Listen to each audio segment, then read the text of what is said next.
అందరిని నాయకుల్ని ఎక్కడికక్కడికి అరెస్ట్ చేయటం, అదేవిధంగా కాసు మహేష్ రెడ్డి గారు హైదరాబాద్ నుంచి వస్తుంటే ఆయన్ని మిర్యాలగూడెంలో అరెస్ట్ చేసేసి అక్కడి నుండి సాగర్ మీదుగా కారపూడి మీదుగా నర్సరాపేట తీసుకుపోయేటటువంటి దౌర్భాగ్య పరిస్థితి ఈ ప్రభుత్వానికి ఏర్పడింది.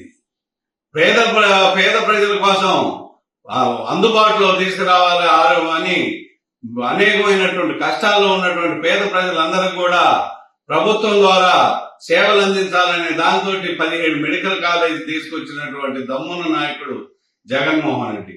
40 ఏళ్ల ఇండస్ట్రీ ఉన్నటువంటి రాజకీయ ఇండస్ట్రీ ఉన్నటువంటి చంద్రబాబు నాయుడు గారు, 14 ఏళ్ల పరిపాలన, 20 ఏళ్ల ముఖ్యమంత్రిగా ఉన్నటువంటి చంద్రబాబు నాయుడు గారు జీవితంలో ఒక్క మెడికల్ కాలేజ్ కూడా ఆంధ్రప్రదేశ్ కు తీసుకొచ్చినటువంటి పాపాన్ని పోలేదు.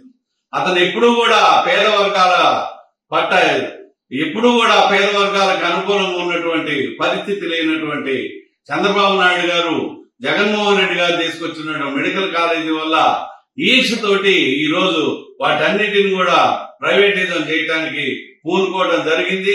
దానిలో భాగంగానే 5 మెడికల్ కాలేజీలకి టెండర్లు కూడా ప్రైవేటైజం చేయడానికి టెండర్లు కూడా పిలవడం జరిగింది.